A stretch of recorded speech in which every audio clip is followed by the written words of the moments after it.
Masih tertinggal kasih sayangmu di hidupku ini. Lalu terbayang saat bersamamu sampai kini. Aku terjatuh dalam asmara dan ku terlena. Aku tak kuasa lalu berkata apa adanya. Aku kedana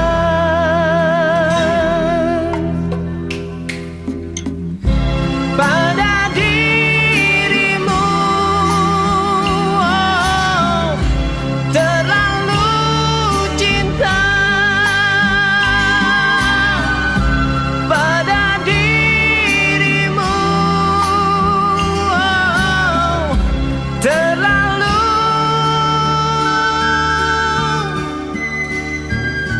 cinta.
Jangan takut, Bukan.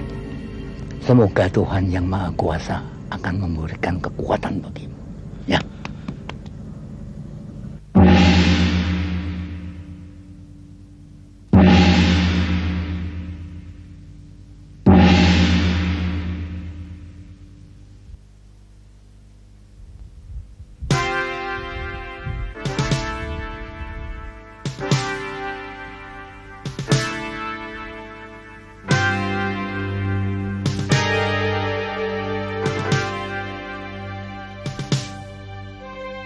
Atas mufakat bersama bahwa sengketa tanah antara Sugandi bin Sukiat dengan Raden Mas Dartomulyo akan diselesaikan melalui adu tanding di atas panggung ini.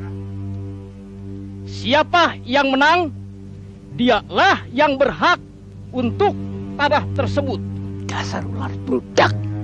Hari ini dengan disaksikan oleh pejabat resmi dari pihak pemerintah Hindia Belanda, Yang Mulia Tuan Kontrolir Durman, pertandingan silat antara Sugandi, ahli waris dari Raden Mandra melawan Raden Mas Dartomulyo yang diwakili oleh Jibar dengan ini dimulai.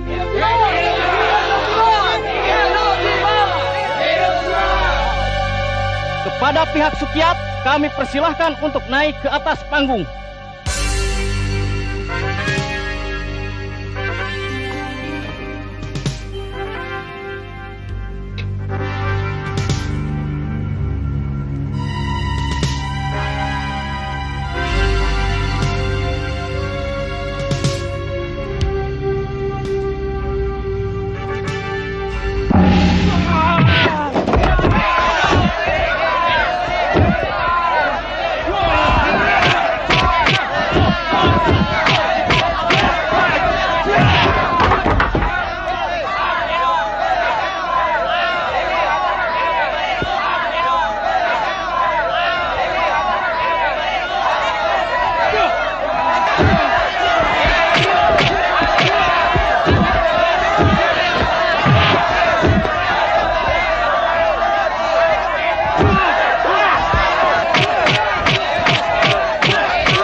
tidak apa-apa kan, Kak? Mana bisa bajingan itu mengalahkan aku?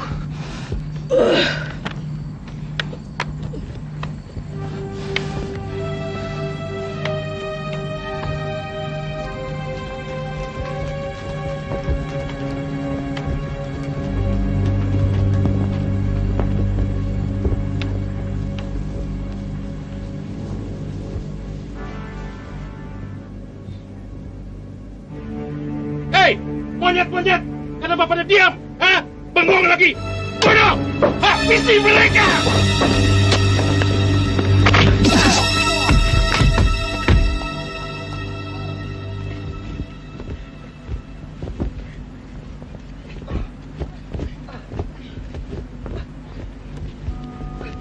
Lihat, bakul nasi semua. Upah mau yang gede. Melawan perempuan yang buta saja tidak becus. Jangan khawatir, Mas Darto.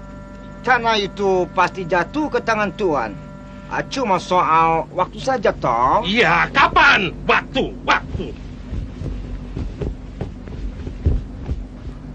Tapi, Tuan Kontroler tahu kan, saya sudah terlalu banyak keluarkan biaya. Lama-lama saya bisa bangkrut. Tidak ada yang gratis di dunia ini. Untuk mencapai tujuan, kita mesti mau berkorban apa saja. Termasuk kita punya uang dan kita punya nyawa.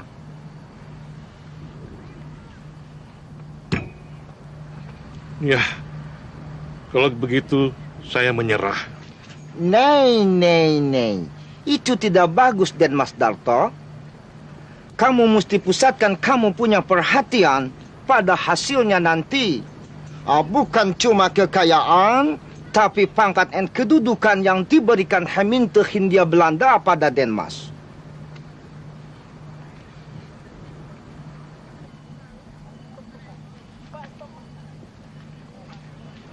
Ya, perlu juga saya ingatkan, keadaan sudah tidak lagi mengizinkan Denmas untuk melangkah mundur. Sanksinya terlalu berat jika akte perjanjian itu dilanggar. Selamat siang.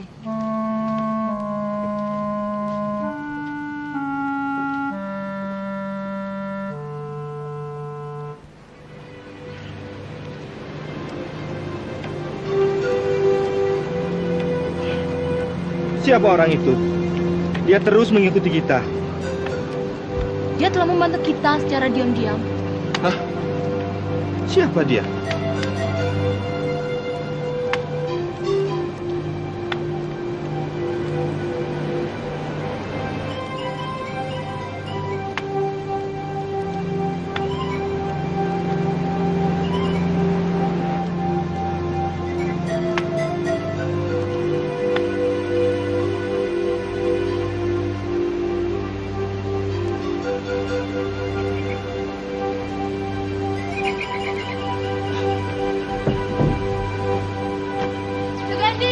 Kak Gandhi, kenapa jadi begini? Tidak apa-apa. Mari kita masuk.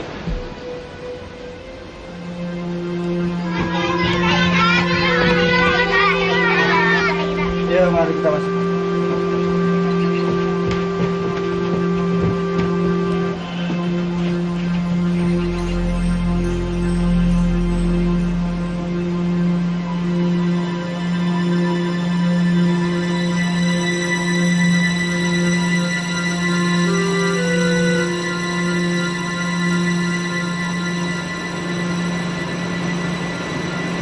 Kliwon, kau melihat begitu banyak anak-anak. Apakah mereka yatim piatu?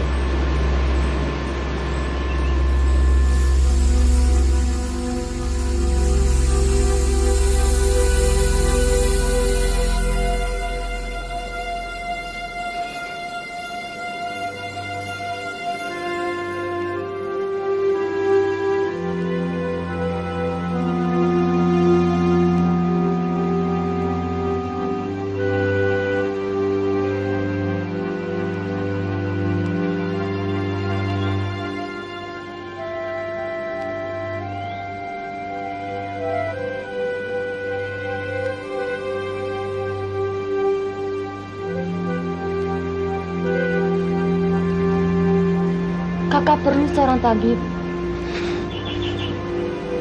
Peluru masih bersarang di tubuh kakak. Tidak usah, Ira. Nanti pun akan baik.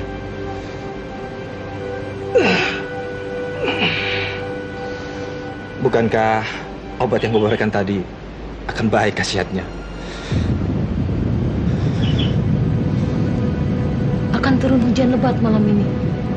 Didin, tutup pintunya. Ya, Kak.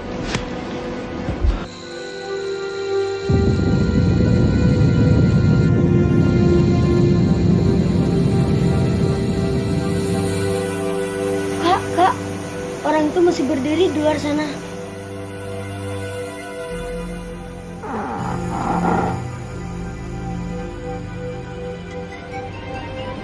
Ayo makan dulu. Mana piringnya?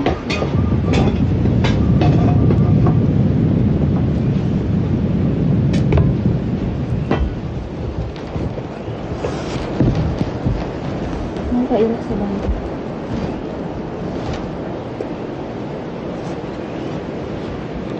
Ayo kalian makan dulu. Setelah itu, kalian pergi tidur ya. Iya, Kak. Kau pun juga harus makan, Ira. Saya belum lapar, Kak.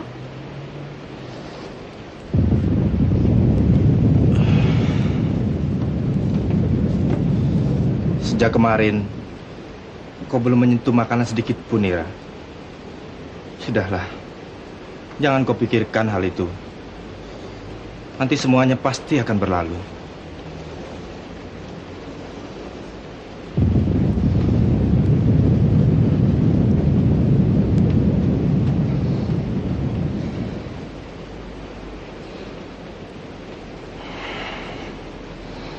Didin, Ya, Kak. sesudah kau makan, panggil orang itu masuk. Dia akan kehujanan di luar sana. Dan siapkan juga makanan untuknya. Baik, Kak Ira.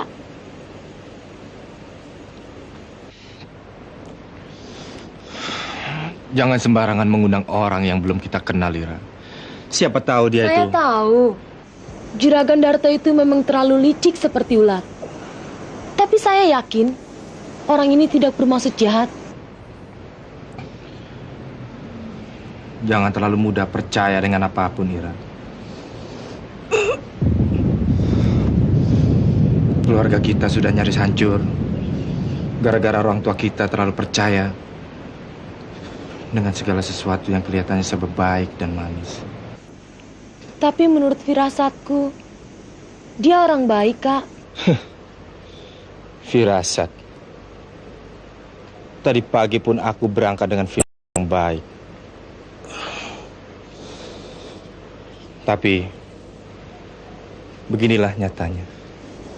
Dia telah menyelamatkan nyawaku. Nyawa kita semua. Suatu hutang yang sulit dibayar, Kak. Apalah salahnya hanya mengundangnya masuk dan memberikan sedikit makanan untuknya. Hewan saja bisa kenal budi, Kak. Suka-sukamu lah.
Namanya Kliwon. Dia juga suka berkenalan dengan adik. Nama adik siapa? Didin. Paman tadi alun-alun juga kan? Iya, bersama Kliwon. Suatu pertandingan yang seru bukan?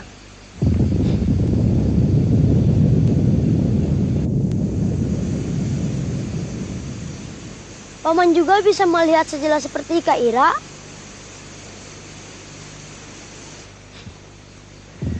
Tapi aku tidak setangkas kakakmu itu. Tongkatku ini juga tidak ada pedangnya. Kenapa? Kakak Iramu itu mengundangku masuk. Kebetulan. Perut paman memang sedang lapar. Kliwon, kita tidak baik menolak niat baik seseorang.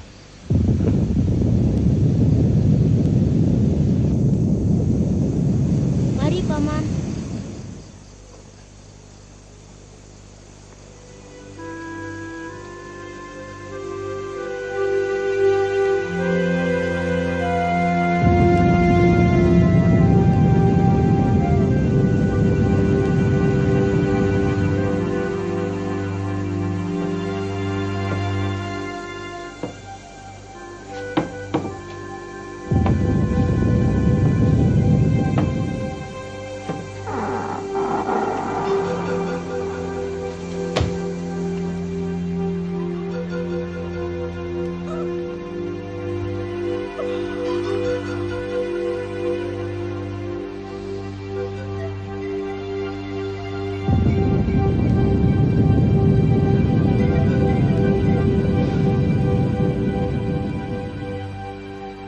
Mudah-mudahan aku tidak mengganggu. Terima kasih atas kebaikan kalian untuk mengundangku masuk. Nama saya Barda. Kami telah menyiapkan makanan untuk Tuan. Silahkan. Meski sangat sederhana. Terima kasih. Sebenarnya tak perlu repot-repot. Aku dan Kliwon sudah lebih daripada bersyukur. Meski hanya disajikan dengan segelas air putih.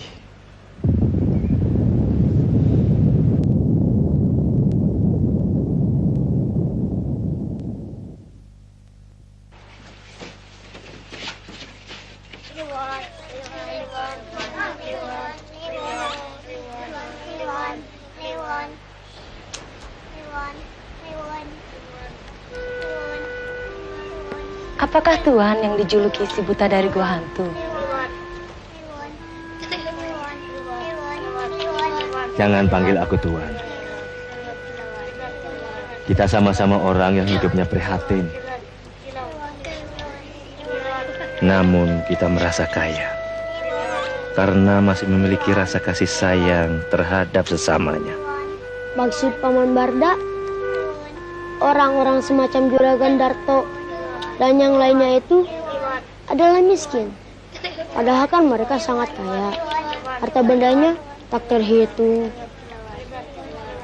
Nah, sudah terlalu banyak yang dimilikinya.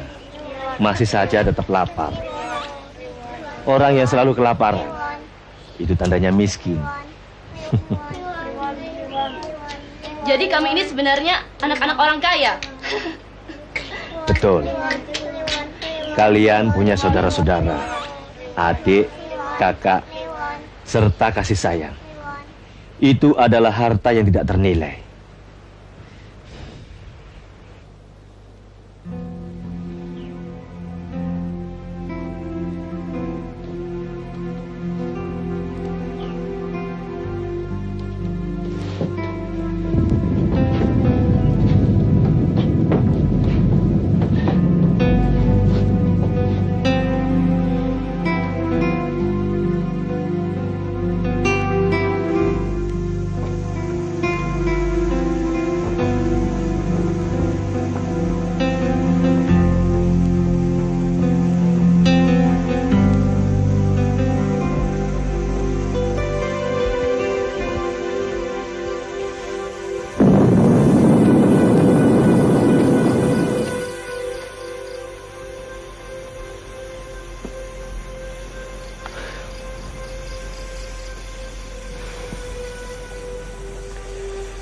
Sebentar lagi akan turun hujan badai.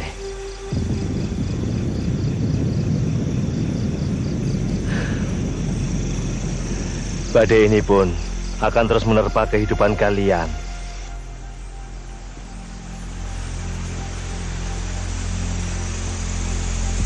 Kami sudah terbiasa. Bahkan kami sampai lupa kapan kedamaian itu akan datang. Sulit. Selama setan-setan itu masih ada. Bahkan mereka tetap akan terus menyerang sebelum niat jahatnya itu tercapai. Persis seperti julukanmu, si buta dari gua hantu. Kau seperti hantu yang selalu dapat menangkap setiap pembicaraan orang. Rasanya kita punya kepekaan yang sama. Sejak kapan kau dalam keadaan begini? Apakah sejak lahir? Ya, barangkali memang sudah harus begini nasibku. Tapi aku sudah terbiasa. Mungkin juga Tuhan tidak mengizinkan aku untuk melihat semua keburukan dan kepalsuan manusia.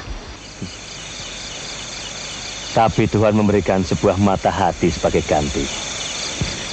Kadang kita bisa melihat dengan jelas, sehingga dapat menembus kegelapan ini.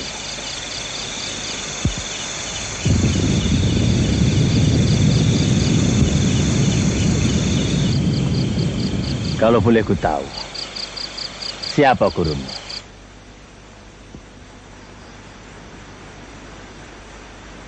Nenekku. Tapi beliau telah wafat 2 tahun yang lalu. Sebuah kenangan manis yang tak akan mungkin bisa kembali lagi. Apakah beliau pun buta? Tidak. Tapi dengan kesabaran dan tekun, dia melatih dan mendidikku. Karena dia tahu kekurangan cucu satu-satunya ini. Lalu, yang lainnya itu siapa? Saudara-saudara angkatku, anak yatim piatu. Orang tua mereka telah menjadi korban kekejian penjajah. Kedua orang tuaku dan nenek menampung mereka dan mengangkat sebagai anak asuh. Tapi 2 tahun yang lalu, mereka tewas akibat tipu daya makhluk-makhluk serakah itu. Company berusaha menguasai tanah milik keluargamu ini. Untuk apa? Katanya, untuk dijadikan perkebunan. Atau onderneming milik pemerintah Hindia Belanda. Tapi maksud mereka yang sebenarnya, mereka ingin mendirikan sebuah tangsi militer. Dan juga sebuah penjara di atas tanah yang seluas ini. Tentu saja orang tuaku tidak mau menjualnya. Aku mengerti sekarang. Untuk menjaga mukanya di hadapan rakyat, Company memperalat Juragan Darto untuk membeli tanah pusaka ini dengan ikatan janji yang sangat muluk. Raden Mas itu pasti akan jadi sepah yang dicampakkan. Dengan berbagai tipu daya, dia terus merongrong kami. Dari cara yang paling halus sampai yang paling keji.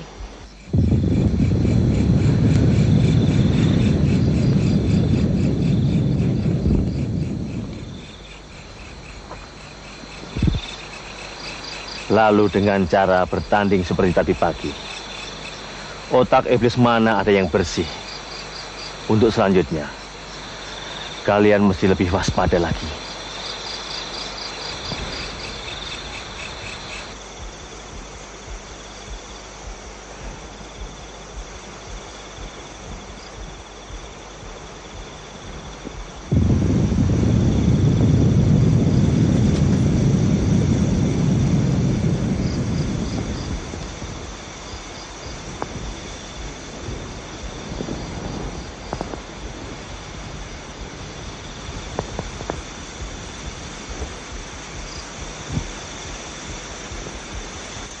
Nini, kau belum juga tidur ya?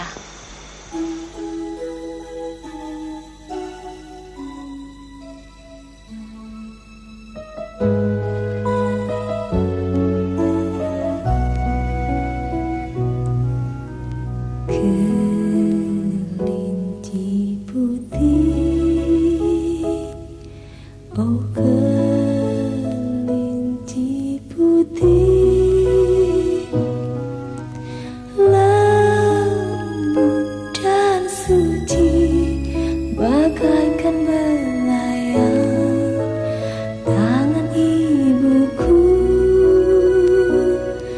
Matamu indah cemerlang, seperti bintang, seperti bintang. Bulumu putih bersih, seperti awan, seperti awan. Lompatanmu tangkas, seperti pendekar.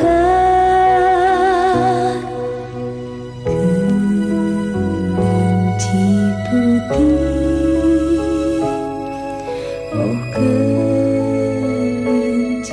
putih, keindahanmu hanya bayangan.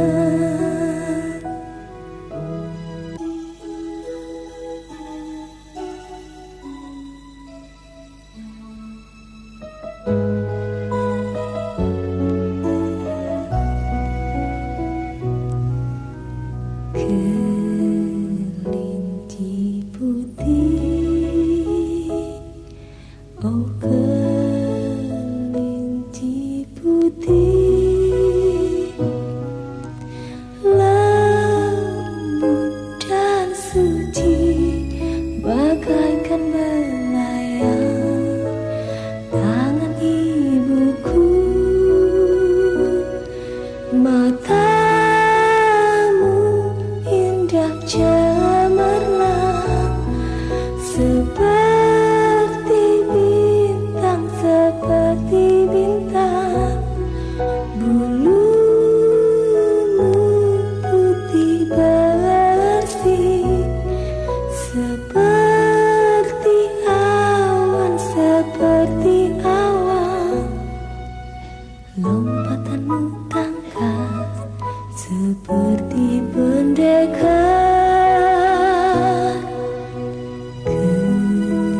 Kelinci putih, oh kelinci putih, keindahanmu hanya bayangan.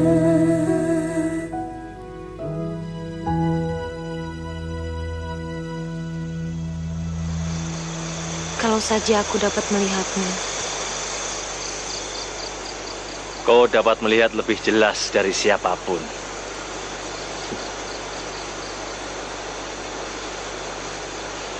Suaramu merdu sekali.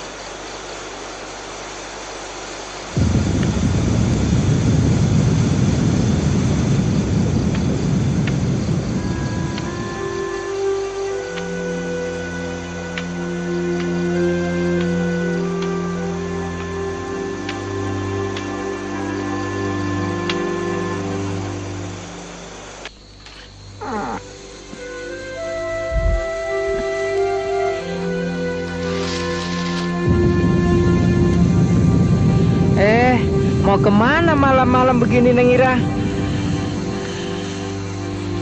Si nakal ini terlepas lagi, Ki. Dia seharusnya sudah berada di kandangnya. Astaga, dia ini memang badung. Kalau belum dibeli Neng Ira, nggak mau masuk kandang.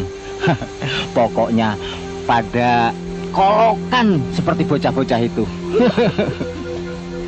Oh, ada tamu. Anak ini siapa? Saya Barda. Mudah-mudahan tidak mengganggu dan merepotkan semuanya. Lah ya enggak. merepotkan apaan sih? Memangnya minta nenen. Nisatar memang keterlaluan. Mi, Kak Barda untuk sementara, biarlah menginap di sini. Sementara atau selamanya juga nggak apa-apa. Malah senang ya, Ki. Iya, asal betah saja tinggal di gubuk reot begini.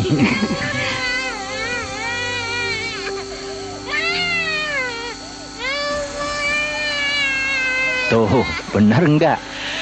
Si Bontot nggak bakalan mau tidur kalau nggak dikelonin oleh Neng Ira. Dan juga didongengkan. Dasar kolokan.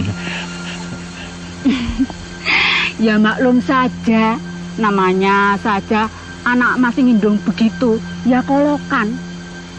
Aki saja yang bangkotan begini masih minta dikeloni. Hus, ntar gua solder tuh mulut.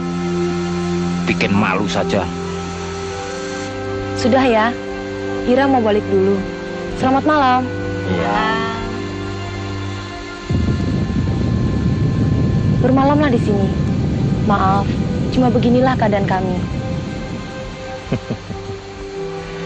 Sebuah gubuk akan jadi istana jika penghuninya seperti kalian. Di mana lagi aku dapati tempat seperti ini?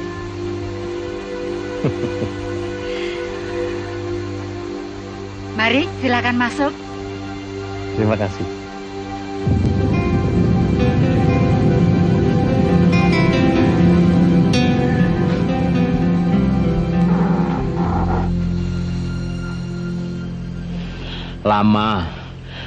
Lama sekali sejak tanah ini dari hutan belantara dibabat seperti sekarang ini.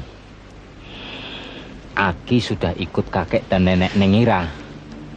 Momong kedua orang tuanya juga sampai sekarang ini. Sejak kapan sengketa tanah itu terjadi, Ki? Sengketa apaan? Tanah ini hak milik Den Mandra, kakek Neng Ira. Lawong dia yang nggarap kok. Malah ada suratnya di Geminte, sah. Itu betul. Buat orang yang serakah dan tamak seperti Juragan Darto yang bekerja sama dengan company itu, mana mau tahu. Dia malah mengaku-ngaku punya hak yang sah atas tanah garapan ini. Aku berani disumpah jika menjadi saksi di Landrat nanti. Alah, Landrat itu kan cuma main bodoran saja. Semua orang tahu itu. Lebih baik perang saja sudah. Meninggalnya kakek, nenek dan kedua orang tua Ira. Apakah lantaran persoalan tanah ini? Sebetulnya kami sudah tidak mau mengingatnya lagi. Terlalu menyakitkan. Itu terjadi 15 tahun yang lalu.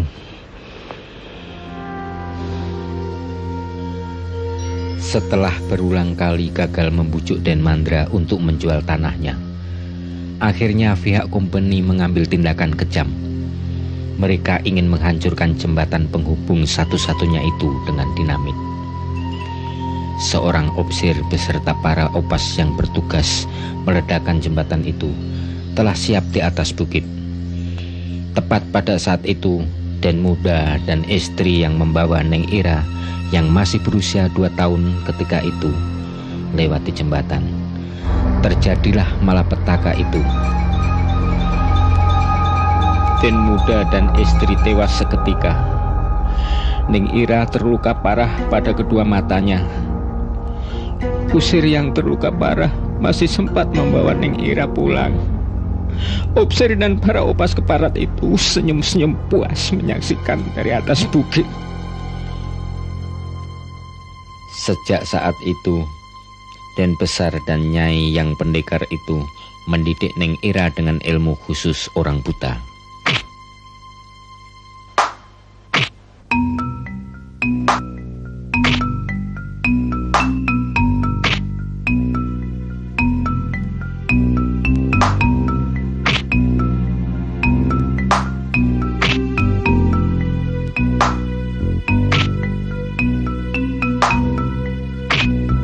Tiba-tiba beberapa orang karyawan datang membawa seorang bocah laki-laki, Gandhi.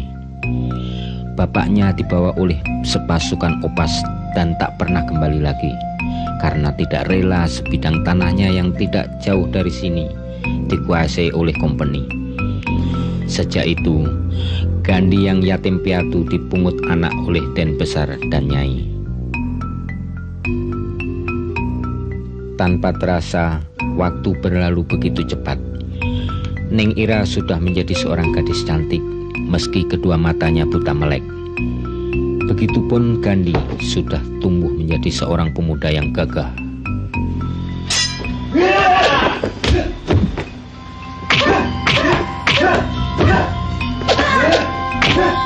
Cukup.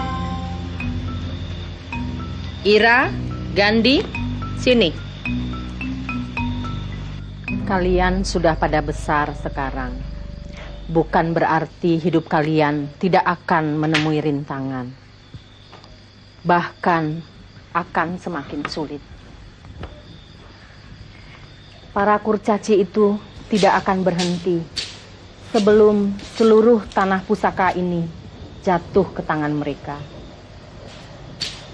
Sebagai ahli waris, kalian harus mempertahankannya, walau apapun yang terjadi. Ya, Nek. Ira, kau jangan merasa kurang, meskipun matamu buta. Tuhan itu Maha Pengasih. Dia akan selalu melengkapi kekurangan yang ada pada setiap umatnya.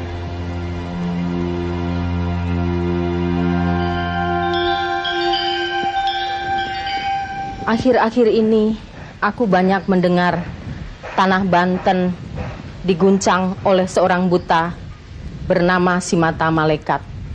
Tangguh luar biasa, tapi juga sangat terlengas. Akhirnya ia pun tumpas di ujung tongkat seorang buta bergelar si buta dari gua hantu. Maka dari itu, janganlah kalian meremehkan orang yang tampaknya tidak sempurna.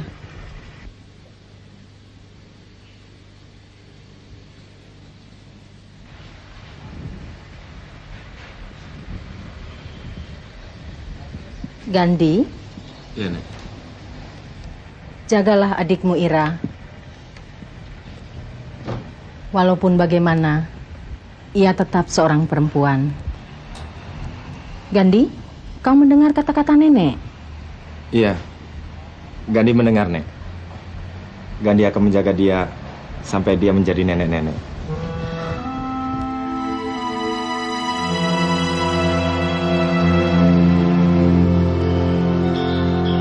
Ramalan Nyai ternyata terbukti.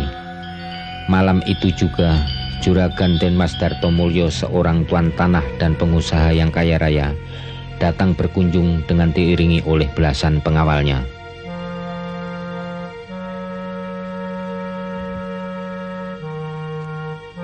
Maaf Den Mas, pendirianku tidak pernah berubah. Aku tidak akan melepaskan sejengkal pun tanah pusaka ini, meskipun Den Mas sendiri yang akan membelinya dengan harga berapapun. Saya menghargai pendirian Kang Mas. Ya, tapi dipertimbangkan dulu, Kang.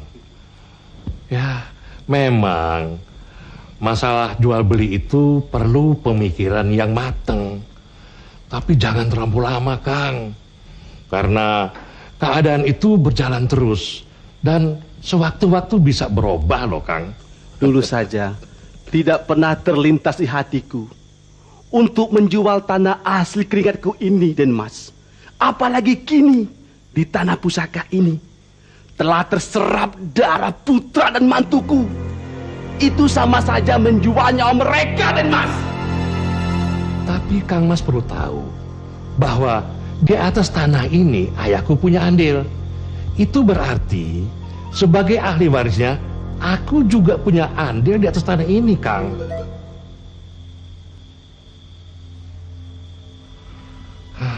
Nah, ini buktinya secara hukum. Tolong Akang pelajari dan periksa dengan teliti. Monggo. Akte ini sudah tidak berlaku, Den Mas. Tanah milik orang tua Den Mas Darto sudah kubeli dengan tunai beberapa belas tahun yang lalu. Akte itu masih kusimpan dengan rapi. Ya, kalau begitu kita tidak perlu lagi bicara panjang lebar. Saya harap Kang Mas tidak akan menyesal nanti. Habisin!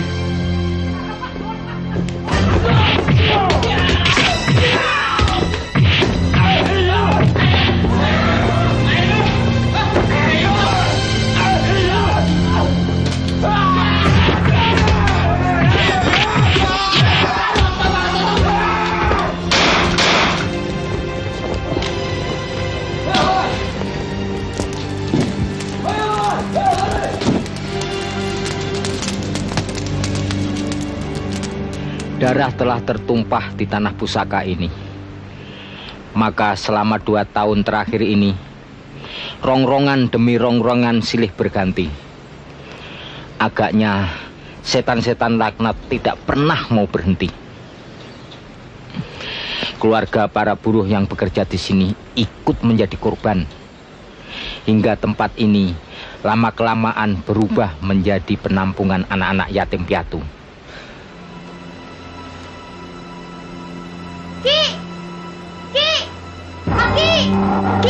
Ki, Paman Barda, cepat. Ada apa, Nak? Kak Gandhi semakin parah. Tubuhnya panas, kejang, lalu pingsan. Ayo, Ki. Ayo.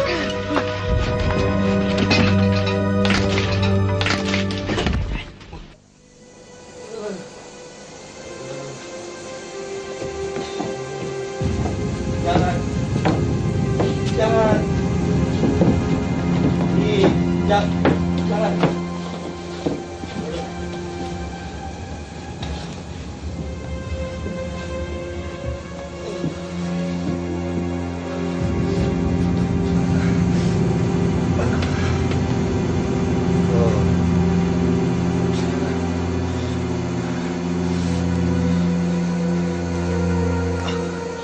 Dia demam akibat peluru yang masih terpendam di dalam dagingnya ini. Sudah kusarankan untuk memanggil seorang tabib, tapi dia menolak. Peluru ini harus dikeluarkan. Itu harus dilakukan oleh tabib. Aku akan segera ke sana. Didik, ikut.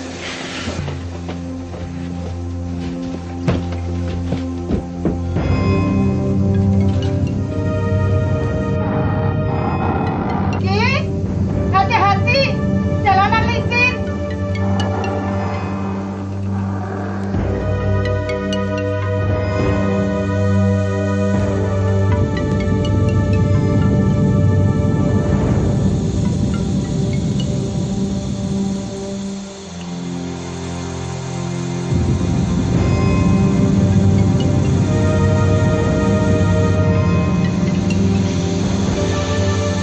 Mudah-mudahan tabib berada di rumah.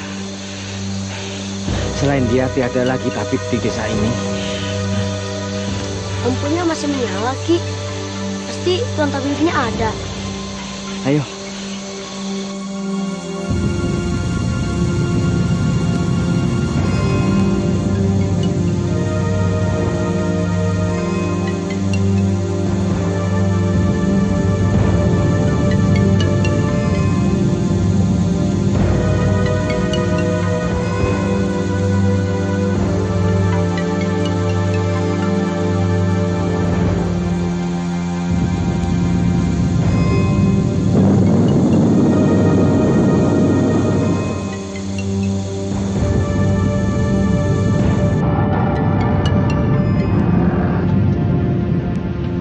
Assalamualaikum. Tuan tabib. Tuan tabib.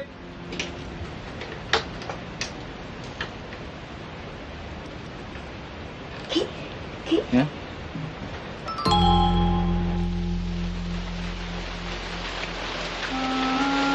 Selamat malam, malam, Tuan Tabib.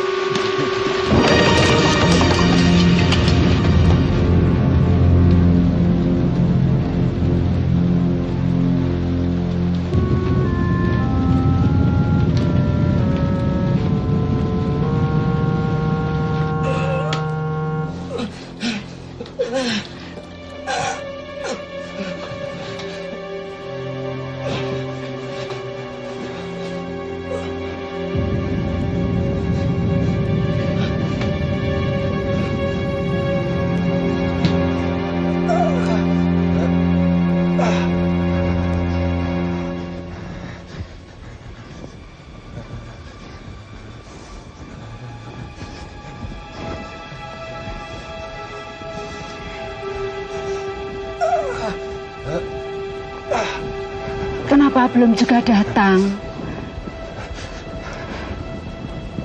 Barangkali tabibnya sedang sibuk. Jadi mereka terpaksa menunggu.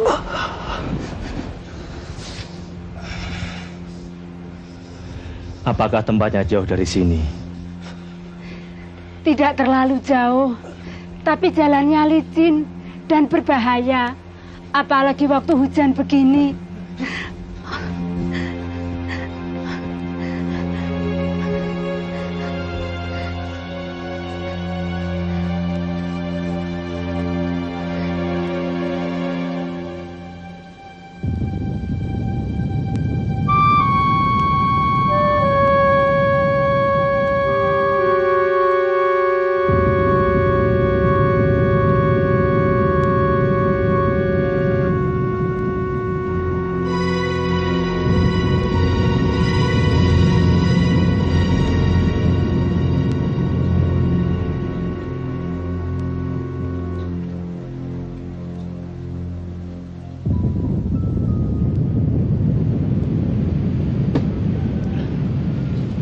Perhitunganku memang selalu jitu.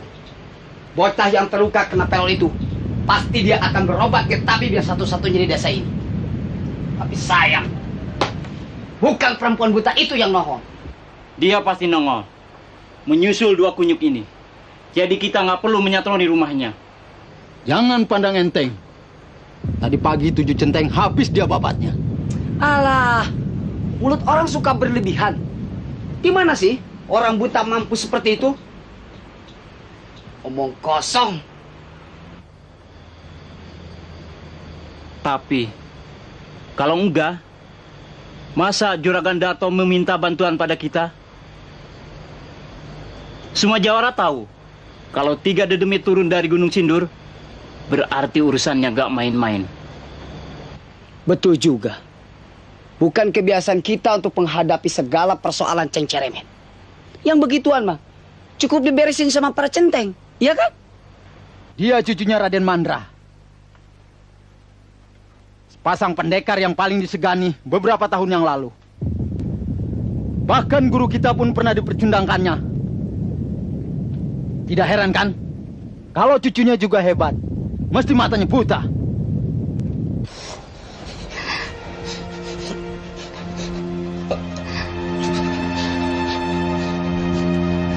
Demamnya semakin tinggi. Kenapa tabib itu belum juga datang?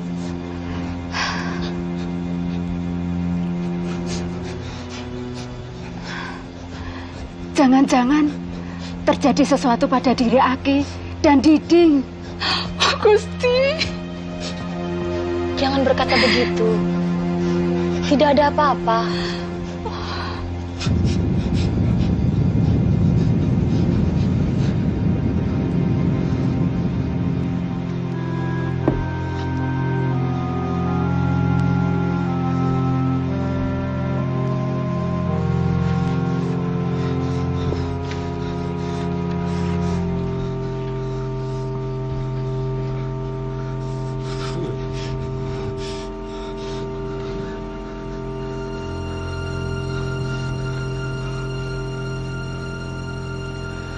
Badannya seperti terbakar. Peluru itu harus segera dikeluarkan. Rasanya tak ada waktu lagi untuk menunggu tabib. Tolong bantu aku.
tertinggal kasih sayangmu di hidupku ini. Lalu terbayang saat bersamamu sampai kini. Aku terjatuh dalam asmara dan ku terlena. Aku tak kuasa lalu berkata apa adanya.